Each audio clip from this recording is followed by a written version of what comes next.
महाराष्ट्र की। चंद मिनट पहले मुंबई में कोरोना के ताजा आंकड़े आए हैं। 24 घंटों में 9,925 नए मामले आए हैं। 24 घंटों में 54 लोगों की जान गई है। लेकिन ये जो ब्रेक द चेन प्रक्रिया है वो भी शुरू हो गई है। इस पर देखिए हमारी एक खास रिपोर्ट।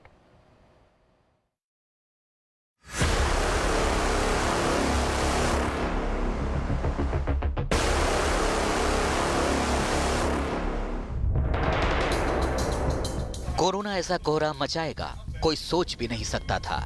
ऐसा लग रहा है मानो कोरोना की सुनामी आ गई हो। जितनी तेजी से संक्रमण दौड़ रहा है उतनी ही तेजी से मौत का आंकड़ा भी बढ़ रहा है। 8 राज्यों में तो हाहाकार मचा हुआ है। महाराष्ट्र जहां 60,212 मामले, यूपी 17,963 मामले, Chhattisgarh 15,221 case, Delhi 13,468 case, MP 8,998 case, Karnataka 8,778 case, Kerala 7,515 case, Tamil Nadu 6,984 case शामिल हैं। इनमें सबसे बुरा और बदतर हाल महाराष्ट्र का है। वहां अस्पतालों में बेड, वेंटिलेटर, आईसीयू बेड्स के साथ साथ अब तो ऑक्सीजन भी नहीं मिल रही। हालात बेहद गंभीर हैं। 3 महीना लॉकडाउन, 15 दिन का लॉकडाउन। आदमी के पास राशन है कि नहीं है उससे कोई मतलब नहीं। थोड़ी देर पहले लॉकडाउन जैसे नियम वहां लागू हो गए हैं। वहां दूसरी बार 60,000 से ज्यादा कोरोना संक्रमित टेस्ट में पाए गए हैं। बीते 24 घंटे में महाराष्ट्र में 60,212 नए केस मिले हैं, जबकि 281 की मौत हुई है। महाराष्ट्र में 5,93,042 एक्टिव केस हैं, जो देश में सबसे ज्यादा हैं। नए मरीजों के संक्रमण के मामले में महाराष्ट्र दुनिया में तीसरे नंबर पर पहुंच गया है। उससे पहले सिर्फ ब्राजील, जहां 80,157 नए मरीज, और अमेरिका, जहां 77,720 मरीज एक दिन में मिले हैं। पूरी दुनिया के 8.1% नए मरीज सिर्फ महाराष्ट्र से हैं। यही वजह है कि महाराष्ट्र में अब से कुछ देर पहले लॉकडाउन जैसा महाकर्फ्यू लगाया जा चुका है, जिसे ब्रेक द चेन नाम दिया गया है, जो 1 मई की सुबह तक चलेगा। आपात सेवाओं को छोड़कर वहां सब कुछ बंद है। सिर्फ जरूरी सेवाओं के लिए ट्रांसपोर्ट खुला है। सब कुछ करीब करीब पिछले लॉकडाउन जैसा ही है, बस नाम बदल गया है। ऐसे में कल ब्रेक द चेन का ऐलान के बाद से प्रवासी मजदूरों की स्टेशनों पर भीड़ लगी हुई है। डर है कहीं लॉकडाउन लंबा ना हो जाए। सतारा हो, नागपुर हो, पुणे हो, हर जगह कोरोना लोगों को तड़पा रहा है। मरीजों की संख्या के आगे हर इलाज और इंतजाम बेमानी हो चुके हैं। ऐसे में सावधान रहिए, ये जिंदगी का सवाल है। हम राजधानी दिल्ली की भी बात करेंगे, हम उत्तर प्रदेश की भी बात करेंगे। हमारे साथ 2 मेडिकल एक्सपर्ट्स जुड़ रहे हैं और इनकी बात सुनना आपके लिए भी बेहद आवश्यक है, क्योंकि ये ब्रेक द चेन संभव है या नहीं, इस पर हम चर्चा करेंगे। डॉक्टर तृप्ति गिलारा हमारे साथ मुंबई से जुड़ रहे हैं। डॉक्टर अंशुमन, आप ऑन्कोलॉजिस्ट हैं, कैंसर स्पेशलिस्ट हैं, आप राजधानी दिल्ली से हमारे साथ जुड़ रहे हैं। डॉक्टर तृप्ति, आप ही से जानना चाहेंगे सबसे पहले, अभी 8 बजे से ये लॉकडाउन 2.0 जो शुरू किया गया है, क्या इससे रोकथाम में मदद मिलेगी या केवल ये स्थिति को टाल रहा है 15 दिनों के लिए? जानते हैं हम, ये लॉकडाउन कोई भी नहीं लॉकडाउन चाहता था, पर फिलहाल जो महाराष्ट्र की स्थिति है, खास करके शहरों की जैसे बॉम्बे में, आज के तारीख में आईसीयूज फुल है, हॉस्पिटल्स फुल है। काफी लोगों को जिनको आईसीयू की जरूरत है वो घर पे है। और इस स्थिति में हम जानते हैं कि हमारे यहाँ की जो मृत्यु संख्या है वो बढ़ सकती है। ये चीजें जो पूरा जो सिनेरियो है, इसको कंट्रोल करने के लिए हमारे पास लॉकडाउन के अलावा कोई चारा नहीं था। पर हमें यह समझना जरूरी है कि जो लॉकडाउन का असर है हमें कुछ कल या परसों में नहीं दिखेगा। जो लॉकडाउन का असर है हमको 15 दिन बाद दिखेगा। तो जब एक्चुअली लॉकडाउन खत्म होने का वक्त आएगा, तब हम ये समझे कि अनलॉकिंग में जो चीजें हमने जिम्मेदारी से नहीं की लॉकडाउन से पहले, वो हमको अनलॉकिंग में जिम्मेदारी से करना ही है। तो लॉकडाउन बेहद आवश्यक है ब्रेक द चेन के लिए। जब 2 लोग आपस में मिलेंगे ही नहीं तो यह संक्रमण आगे नहीं फैलेगा। लेकिन 15 दिन बाद डॉक्टर अंशुमन, जब फिर लोग एक बार अपने घरों से निकलेंगे तो क्या उसी रफ्तार से फिर कोरोना फैलता जाएगा? क्योंकि फरवरी तक, या यह भी कहें कि मार्च के शुरू तक, भारत में ऐसा लग रहा था कि हमने कोरोना पर अगर पूरी बड़ी जंग नहीं तो एक बैटल तो जीत ही ली थी, लेकिन हम एक बार फिर पीछे हटते जा रहे हैं। तो क्या वो कदम उठाएं जो लॉकडाउन 1 के बाद क्या हमने नहीं सीखा, जो लॉकडाउन 2 के समय हम सीख लें? आपने देखिए शुरुआत वहीं से कर दी कि लॉकडाउन लगाने से क्या होगा, आज संक्रमण कम हो जाएगा। क्या आगे जब लॉकडाउन ओपन करेंगे तो ये सिंपली ये समझिए कि शिफ्ट कर देंगे। जितने केसेज आज इन्फेक्ट होने हैं ये आज 15 दिन बाद, महीने भर बाद इन्फेक्ट होंगे। कारण समझिए, लॉकडाउन 1 से मैं ये बार बार कहता है कि लॉकडाउन का पर्पस 3 ही होता है। मिटिगेशन, जिसका मतलब अल्पीकरण, प्रिपेयर्डनेस मतलब स्वास्थ्य सुविधाओं की तैयारी करना, और टेस्टिंग बढ़ाना। 3 पर्पस है। लेकिन अब क्या टेस्टिंग किट हमारे पास नहीं है, उपलब्ध है। स्वास्थ्य सुविधाएं बिल्कुल लचर हालत है, स्वास्थ्य सुविधाओं की हर स्टेट की एक ही हालत है। और तीसरा, जो टेस्ट करने से आइसोलेट करना है उसको करने के लिए। तो अब ऐसी कौन सी चीज आप अचीव कर लेंगे लॉकडाउन से? तो क्या होगा, अभी जो हेल्थ केयर सिस्टम फेलियर दिख रहा है कि नंबर ऑफ केसेस बढ़ रहे हैं, उसको हैंडल करने के लिए उपयुक्त स्वास्थ्य सुविधाएं नहीं है। तो लॉकडाउन करके आप जो जहां है वहां उनको रोक देंगे, नए केसेस की संख्या कम हो जाएगी, जो अपेरेंटली ऐसा लगेगा देखो लॉकडाउन प्रभावी हुआ। लेकिन जब भी आप लॉकडाउन खोलेंगे तो फिर इसी रफ्तार से जो पिछले साल हुआ था केसेस बढ़ने लगेंगे। इसलिए technically speaking lockdown is not the solution of corona management. ठीक है, तो ऐसे में डॉक्टर तृप्ति, हम राजधानी दिल्ली की बात करें, क्योंकि दिल्ली में भी बहुत बड़ी चिंता की बात है, लेकिन अगर मुंबई और महाराष्ट्र की बात करें तो क्या केवल वैक्सीनेशन एक सॉल्यूशन है कि मास्क लगाए रहें, वैक्सीनेट करें और कोरोना के साथ जीने की आदत डाल लें? क्या यही एक सॉल्यूशन है? कोरोना के लिए कोई भी एक सिंपल सोल्यूशन नहीं है। अभी हम जान चुके हैं कि कोरोना के लिए जो एक्चुअली सबसे ज्यादा जरूरी है वो है मास्किंग। और हम पिछले 4-5 महीने में लगातार याद दिलाने के बावजूद लोग मास्किंग फॉलो नहीं कर रहे थे, जिसका नतीजा अब हमें दिख रहा है। क्योंकि एक तो जैसे सब शादियां चालू हो गई, कल्चरल इवेंट्स चालू हो गए, सोशलाइजेशन चालू है, लोगों को लगने लगा कि कोविड चला गया है और मास्किंग कम हुआ, जिसका असर अब दिख रहा है। हम चाहते हैं कि ये लॉकडाउन मेडिकली या lockdown is not the solution, पर लोगों को साइकोलॉजिकली ये याद दिलाने के लिए कि स्थिति इतनी ज्यादा गंभीर है कि हमको लॉकडाउन करना पड़ रहा है। अब जब अनलॉक करेंगे तब तो प्लीज आप जिम्मेदारी से बताइए। ठीक, तो लोगों को अपनी जिम्मेदारी निभानी है, सरकार को अपनी जिम्मेदारी निभानी है, और यहां लग इस समय ऐसा रहा है कि दोनों ही इस समय फेल रहे हैं, क्योंकि महाराष्ट्र में तो स्थिति इतनी गंभीर होती जा रही है कि मुख्यमंत्री उद्धव ठाकरे ने लगातार केंद्र से अब यह मांग की कि मेडिकल ऑक्सीजन को उसको अन्य राज्यों से लाना पड़ेगा, वायुसेना की मदद लेनी पड़ेगी इसके लिए। और राजेश टोपे जो महाराष्ट्र के हेल्थ मिनिस्टर है, स्वास्थ्य मंत्री है, उन्होंने कह दिया जो पड़ोसी राज्य है, चाहे वो छत्तीसगढ़ हो, मध्य प्रदेश हो, गुजरात हो, सबने अपने यहां बढ़ते मामलों का हवाला देते हुए ऑक्सीजन देने में असमर्थता जाहिर की है, और यह बहुत बड़ी चिंता की बात है। महाराष्ट्र के साथ साथ हम राजधानी दिल्ली की भी बात कर लेते हैं। राजधानी दिल्ली में कोरोना से विस्फोट जैसी स्थिति अब पैदा हो रही है। कल एक दिन में अब तक के सबसे ज्यादा मामले सामने आए हैं। 3 दिसंबर के बाद दिल्ली में एक दिन में 13 अप्रैल को ही सबसे ज्यादा लोगों की मौत भी हुई है। हाल यह है कि संक्रमण दर 13.14% तक पहुंच गई है। 4 अप्रैल से 14 अप्रैल के बीच दिल्ली में 77,000 से ज्यादा लोग संक्रमित हुए हैं। अस्पतालों में बिस्तरों की कमी, वेंटिलेटर की कमी, लोग इधर से उधर दौड़ रहे हैं। हालांकि मुख्यमंत्री अरविंद केजरीवाल ने यह साफ किया कि अभी कमी जैसी स्थिति नहीं आई है। उनका यह कहना है कि 93-94% तक बिस्तर भर गए हैं कोरोना पेशेंट्स के लिए, चाहे वेंटिलेटर्स की बात हो या आईसीयू बेड्स की बात हो, बिल्कुल चरम तक पहुंच गए हैं। 95% तक लगभग इस समय बिस्तर भर चुके हैं दिल्ली में। इसीलिए लोग एहतियात बरते, क्योंकि हालात बेहद गंभीर हैं।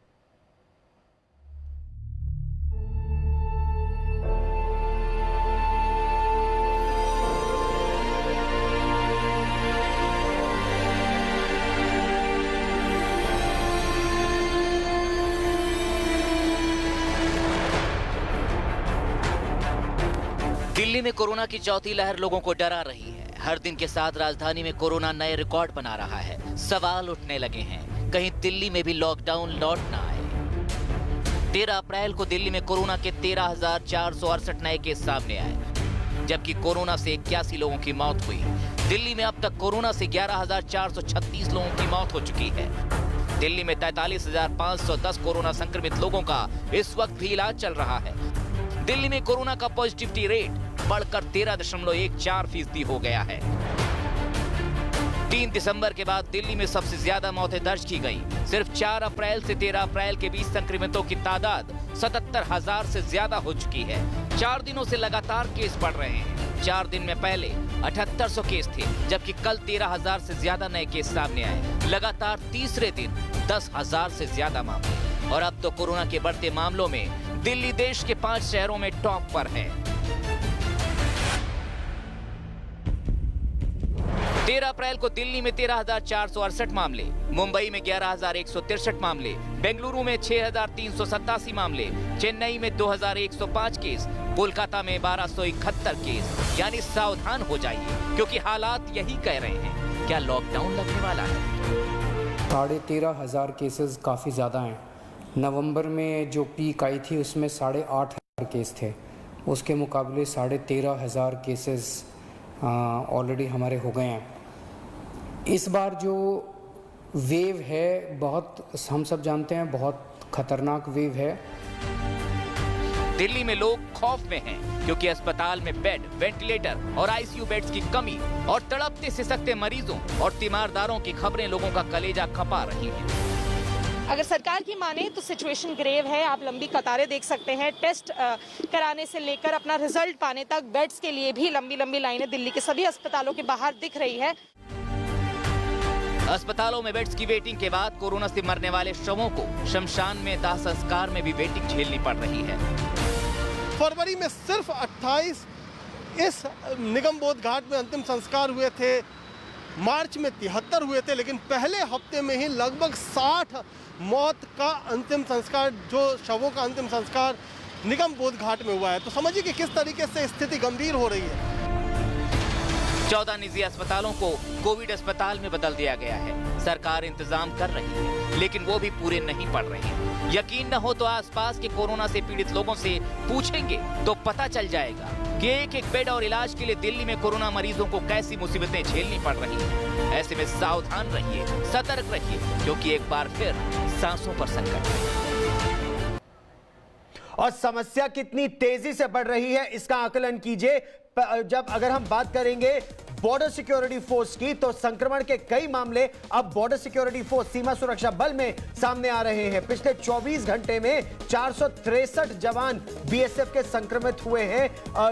पिछले 24 घंटे में अर्धसैनिक बलों में कई मामले, 577 मामले सामने आए हैं। सीआरपीएफ की बात करें तो 30 नए मामले सामने आए हैं। सीआईएसएफ में 48 जवान पिछले 24 घंटे में पॉजिटिव हुए हैं। एसएसबी में कोरोना के 23 मामले पिछले 24 घंटों में सामने आए हैं और आईटीबीपी में 12 जवान संक्रमित हुए हैं। यानी अगर अर्धसैनिक बलों की बात की जाए तो 2,727 कोरोना के पॉजिटिव मामले इस समय सामने आए हैं। मेरे सहयोगी सौरभ वक्तानिया मुंबई से हमारे साथ जुड़ रहे हैं। सौरभ, मुंबई में लोग किस तरह से इस समय ले रहे हैं जो नई गाइडलाइंस लॉकडाउन 2.0 शुरू हुआ है, लोगों की आपको क्या प्रतिक्रिया मिल रही है? जमीनी स्थिति क्या है सौरभ? गौरव, सीधे हम आपको आज मुंबई के गेटवे ऑफ इंडिया की तस्वीरें दिखाते हैं। देखिए, 8 बज चुका है और मुंबई में जो लॉकडाउन 2 है वो शुरू हो चुका है। आप देखिए, जो टूरिस्ट से खचा है, आप देखिए जो टूरिस्ट से खचाखच भरा हुआ रहता था गेटवे ऑफ इंडिया, किस तरीके से पूरी तरीके से सन्नाटा पसरा हुआ है। मुंबई पुलिस के ऑफिशियल्स देखिए पेट्रोलिंग करते हुए नजर आ रहे हैं और देखिए पूरा सुनसान, आपको ये गेटवे ऑफ इंडिया का पूरी जो सड़कें हैं वो सुनसान नजर आ रही है। कुछ जो लोग थे वो जरूर यहाँ पर मौजूद थे, लेकिन गौरव, उनको साफ कह दिया पुलिस व कर्मियों ने कि अब जो है लॉकडाउन लग चुका है और आप इस तरीके से बाहर नहीं निकल सकते और आप अपने घरों में ही रहिए। देखिए, एक महत्वपूर्ण जानकारी ये भी मैं आपको बता दूं गौरव कि लास्ट ईयर जब लॉकडाउन लगा था तो आप जब मेडिकल इमरजेंसी सर्विस हो या और कोई इमरजेंसी काम के लिए बाहर निकले तो आपको ई पासेस लगते थे। अभी कुछ देर पहले महाराष्ट्र के डीजीपी संजय पांडे ने ये साफ कह दिया है कि इस बार आपको ई पासेस की जरूरत नहीं लगेगी। ये बहुत महत्वपूर्ण जानकारी है, क्योंकि वो ई पासेस को लेने में काफी ज्यादा समय लग रहा था और लोगों को बाहर निकलने में काफी दिक्कत हो रही थी। जो महाराष्ट्र के डीजीपी है संजय पांडे ने साफ कहा है कि आप इमरजेंसी होगी तो आप अपने घरों से जरूर निकले, लेकिन अननेसेसरी इस चीज का इसका फायदा ना उठाइए। अच्छा, आपको एक पुलिस जो वाले हैरान जमीनी नहीं स्थिति करेंगे ये अगर भी है आप सौरभ, emergency के लिए कर जिसका रहे हैं। जिक्र कल महाराष्ट्र के मुख्यमंत्री उद्धव ठाकरे भी कर रहे थे कि मेडिकल ऑक्सीजन की बहुत कमी है अस्पतालों में। अब खबर ये आ रही है कि चाहे छत्तीसगढ़ हो, मध्य प्रदेश हो, गुजरात हो, सबने कह दिया कि हम असमर्थ है देने में, क्योंकि हमारे यहाँ का मामले तेजी से बढ़ रहे हैं, हमें खुद चाहिए। तो ऐसी स्थिति में क्या उपाय है महाराष्ट्र सरकार के पास? जी देखिए, एक ही उपाय है कि वो नेगोशिएट करे और बाहर से प्रोक्योर करे, क्योंकि देखिए हालत और दूसरे जो राज्य है उसकी भी सही नहीं है। तो हर कोई देखेगा कि किस तरीके से जो उनकी सप्लाई है वो ना रुके, और इसलिए जो है वो मना करे है। अब ये बहुत बड़ी चुनौती होगी। देखिए गौरव, आज भी 9,900 से ज्यादा केसेस आए हैं। पूरे महाराष्ट्र पुलिस की बात करूं तो 3,000 अभी एक्टिव केसेस है। तो इस तरीके से इतना वैक्सीनेशन होने के बाद भी जिस तरीके से केसेस थमने का नाम नहीं ले रहे। आज भी जब हमने जो मिनिस्टर्स है उनसे बात की तो उन्होंने कहा कि कई सारी गाइडलाइंस दी गई थी लेकिन केसेस कम नहीं हो रहे हैं। तो ये बहुत चिंताजनक है। टेस्टिंग कम नहीं की जा रही है। आपको मैं बता दूं, जो हाई राइसेस बिल्डिंग होती है वो सबसे बड़ा चिंताजनक है, क्योंकि आपको बता दूं पूरे मुंबई में 995 बिल्डिंग्स ऐसी है जो पूरी तरीके से सील की गई है, कंटामिनेटेड जोन है। तो बेड्स की समस्या बहुत ज्यादा है, वेंटिलेटर्स के बेड नहीं मिल रहे, ऑक्सीजन की कमी है, हालत बहुत ही ज्यादा चिंताजनक है। और ऐसी स्थिति में जनता करे तो क्या करे? डॉक्टर तृप्ति, क्या यह अंदाजा भी लगाया जा सकता है कि ये पीक कब तक आएगी? पिछली बार अगर हम कोरोना जो फर्स्ट वेव की बात करें तो मैक्सिमम 37,000 मामले आए थे सितंबर में। इस बार तो 60,000 ऑलरेडी पार कर गया है आंकड़ा। पीक आने में कितना समय है? क्या इसका अनुमान लगाया जा सकता है?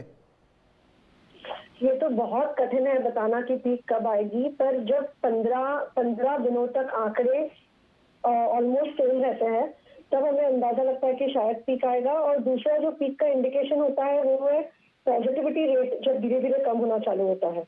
फिलहाल के सिनेरियो में ना हमारे केसेस कम हो रहे हैं ना पॉजिटिविटी रेट कम हो रहा है, तो हो सकता है हमारा पीक अगले 15 दिनों में तो डेफिनेटली नहीं है। ठीक। और डॉक्टर अंशुमन, पॉजिटिविटी रेट लगातार ऊंचा है।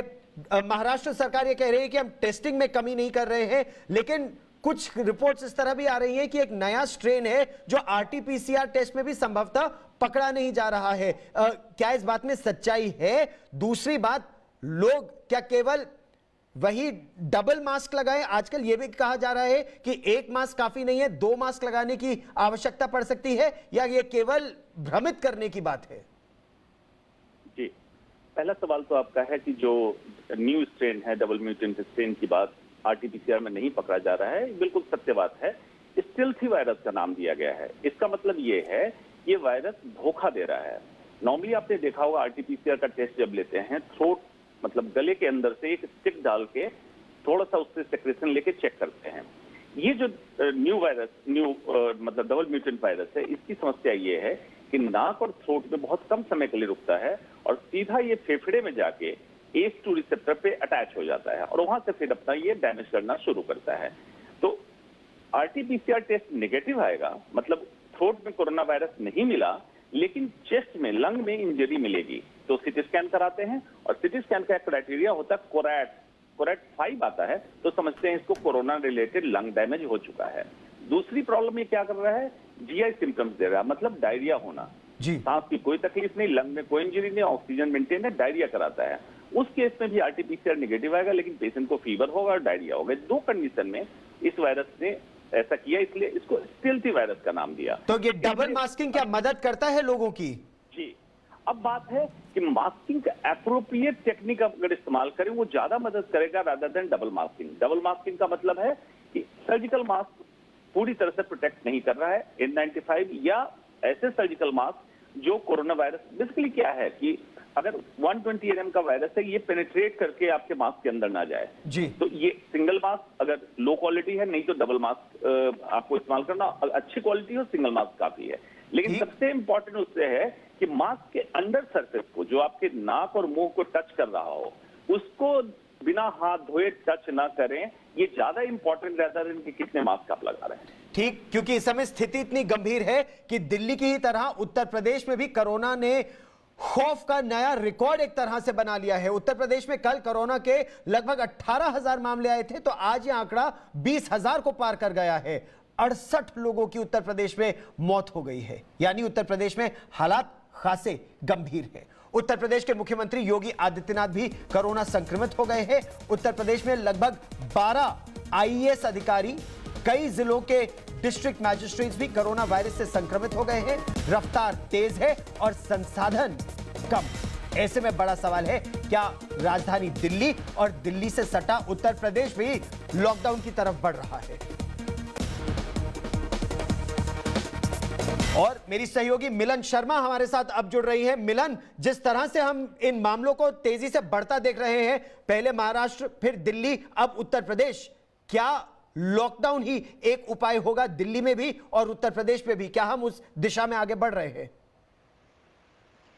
देखिए गौरव, ये तो राज्य सरकारों को तय करना होगा कि क्या इस वक्त दिल्ली और उत्तर प्रदेश जैसे राज्य लॉकडाउन कर पाएंगे या नहीं, क्योंकि लगातार दिल्ली में तो कोरोना के केसेस ने इतनी उछाल देखी है। 13,000 से ज्यादा केसेस रिकॉर्ड हुए हैं जस्ट 24 घंटों में। और अगर आप मौत के आंकड़ों की बात करें तो वो भी 80 पार कर चुके हैं 24 घंटों में। पूरा जो दिल्ली का अभी तक का कोरोना वायरस की मौत का आंकड़ा है वो 11,000 के पार हो चुका है। उत्तर प्रदेश में भी आप देख रहे हैं हर जगह से, चाहे वो लखनऊ हो या कानपुर हो, खबर आ रही है कि वहां पर अस्पतालों में बेड्स के साथ वेंटिलेटर्स मिलना मुश्किल हो गए हैं। वहां से कई पेशेंट्स अब दिल्ली आना चाह रहे हैं। दिल्ली की स्थिति भी हम लगातार आपको बता रहे हैं, जहां पर दिल्ली के अस्पतालों में भी आईसीयू और वेंटिलेटर के बेड प्राइवेट अस्पतालों में लगभग खत्म हो गए हैं। और अब दिल्ली सरकार अपने खुद के राज्य का और उत्तर प्रदेश का भी भार उठा रहा है। ऐसे में बहुत जरूरी है कि लोग जो ज्यादा भरी हुई जगहें हैं वहां ना जाएं। लेकिन हम आज निगमबोध घाट गए, हमने देखा कि वहां पर जो मरने वालों की तादाद थी वो बढ़ती जा रही थी। उसके चलते बहुत सारे लोग वहां पर भी भीड़ करके खड़े हुए थे। तो अब इसमें सरकारों का जो देखा है वो सरकार डिसाइड करे कि लॉकडाउन करना चाहिए या नहीं, लेकिन स्थिति फिलहाल बिल्कुल भी काबू में नहीं है गौरव।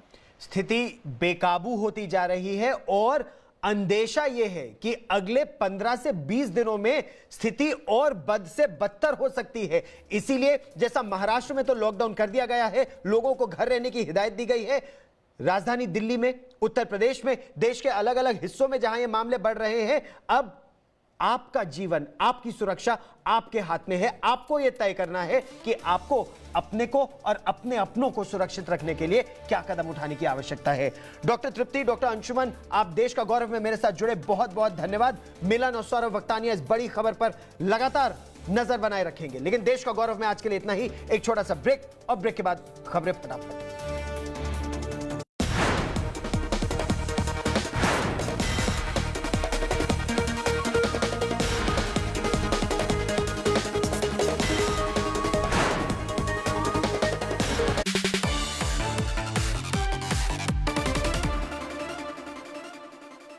हर जोड़ों के दर्द को करे नाकाम। डी मार्क ऑर्थोबाम CSIR नीस द्वारा प्रमाणित।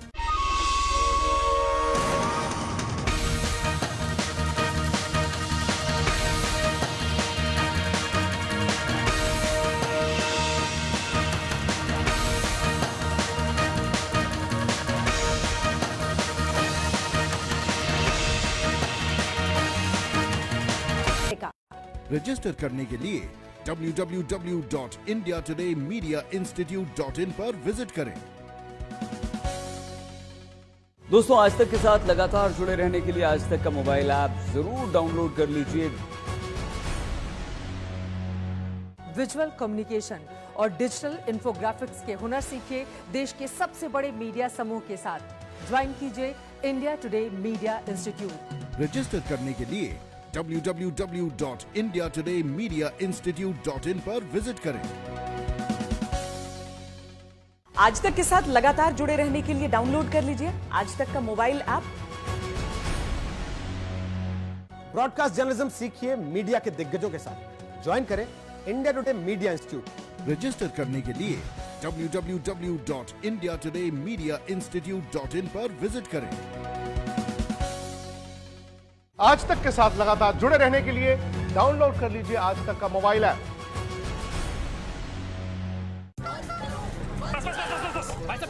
सर 120 धारा 120 लगनी चाहिए। और भी लोगों से पूछते हैं कहाँ गए सबके सब। भाई साहब कौन है आप मेरे पीछे पीछे क्यों आ रहा है? आप जरूर को जानते हैं। सर मैं पांडे आपका कैमरामैन। अब रोज से हम गलती करते हैं। गलती तो हुई है, गलती में कौन कौन से लोग शामिल है सबका पर्दाफाश करके रहेंगे। मैडम ये जो हो रहा है इस मुद्दे पे आपका क्या कहना है? अब इस में कितने राज छुपे हैं, हम इसका पर्दाफाश करेंगे रात 8:30 बजे। देखते रहिए। सरेआम बज रहा है सच का बैंड। हाँ मैडम ये सच का बैंड बजाते हैं और आज तक वाले इनका। समाचार तमाशा नहीं, भरोसा आज तक सबसे तेज। आज तक पर हमारे साथ लगातार जुड़े रहने के लिए डाउनलोड करिए आज तक का mobile app. India today media institute आपको दे रहा है मौका देश के नंबर 1 न्यूज चैनल के साथ पत्रकारिता के गुण सीखने का। रजिस्टर करने के लिए www.indiatodayMediaInstitute.in पर विजिट करें। दोस्तों आज तक के साथ लगातार जुड़े रहने के लिए आज तक का मोबाइल ऐप जरूर डाउनलोड कर लीजिए। विजुअल कम्युनिकेशन और डिजिटल इन्फोग्राफिक्स के हुनर सीखिए देश के सबसे बड़े मीडिया समूह के साथ। ज्वाइन कीजिए India today media institute. Register करने के लिए www.indiatodayMediaInstitute.in पर विजिट करें। आज तक के साथ लगातार जुड़े रहने के लिए डाउनलोड कर लीजिए आज तक का मोबाइल ऐप।